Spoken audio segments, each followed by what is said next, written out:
Alors, le livre s'intitule «100 façons de ne pas accueillir un migrant». Euh, pourquoi ce titre? Pourquoi cet ouvrage? C'est très simple. Il y a quelque temps, c'était en 2016, bon, on était déjà en pleine crise migratoire. Il y a eu un sondage qui a été effectué, euh, dont il est ressorti que 65% des Français trouvent qu'il y a trop d'étrangers, c'est une catégorie assez large, trop d'étrangers en France. Euh, alors, souvent, ces Français-là manquent d'arguments pour justifier leur peur des étrangers. Bon, ils ont des slogans, on est chez nous, non au grand remplacement, mais il manque un peu d'arguments. Et il se trouve que j'ai mis la main sur un manuscrit d'un auteur qui écrit sous un pseudonyme qui s'appelle Hyacinthe Léonide et qui propose donc à ces 65% de Français de bonnes raisons d'avoir peur des étrangers, et en particulier d'excellentes raisons de ne pas accueillir les migrants.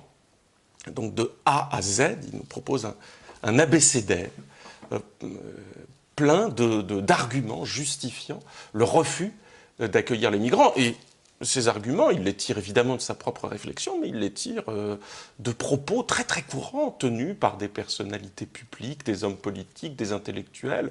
Donc on retrouvera tout au long de son abécédaire, qui peuvent parfois étonner, choquer, glacer, mais qui sont bien réels et qui vont permettre donc de nourrir cet argumentaire qui fait défaut à cette grande majorité de Français qui souhaiteraient que les migrants restent en Méditerranée, si possible, dans leurs bateaux ou reviennent sur les côtes libyennes, ce dont l'Europe, de toute façon, va bientôt se charger avec sollicitude.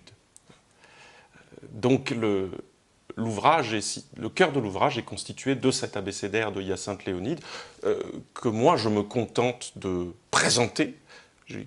Ce que je sais d'Hyacinthe Léonide, j'en sais pas grand-chose, mais je le dis quand même, et de commenter par la suite pour qu'on puisse se faire une idée de quelle est la valeur de ces arguments, est-ce que c'est bien sérieux tout ça, est-ce qu'on doit le prendre au premier degré, au deuxième degré, au troisième degré, au quatrième degré?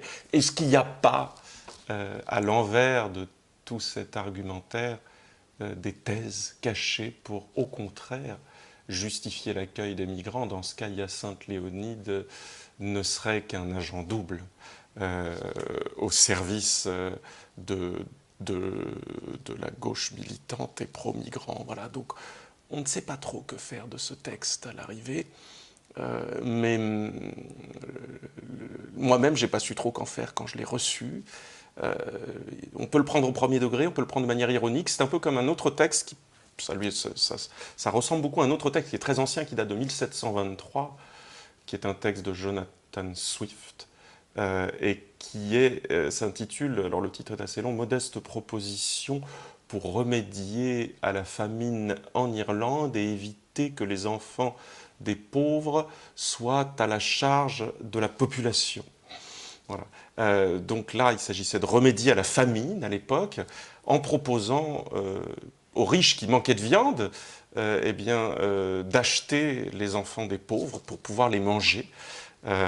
Puisque les enfants des pauvres, sinon, mouraient de faim, ils n'avaient plus rien à manger. Donc, il s'agissait d'aider les familles les plus pauvres à nourrir et à engraisser leurs enfants jusqu'à l'âge de 1 ou 2 ans pour pouvoir ensuite les vendre aux riches. Ainsi, on sauvait les familles pauvres et on permettait aux riches d'avoir de la viande qui manquait dans le pays à l'époque. Donc c'est tout un fascicule qui propose, c'est un anonyme qui a écrit ça à l'origine, hein, Jonathan Swift a écrit, lui aussi n'a pas voulu se révéler, et donc il nous propose ces solutions de manière très sérieuse, hein, ça a été pris au premier degré à l'époque, avec des arguments politiques, économiques, moraux même, religieux, à tout ce qu'il faut pour justifier qu'on mange les enfants des pauvres. Alors, le texte de Hyacinthe Léonide, ce serait un peu les modestes propositions pour aujourd'hui, c'est-à-dire modestes propositions pour remédier à l'afflux des migrants et éviter qu'ils soient à la charge des citoyens français et européens. Voilà. Alors, on ne proposera pas à notre époque de les manger, les migrants. Notre époque est beaucoup plus humaine et moins cruelle. Non, on se contentera d'autres arguments dont je laisse le soin au lecteur de découvrir le détail dans le texte de Hyacinthe Léonide.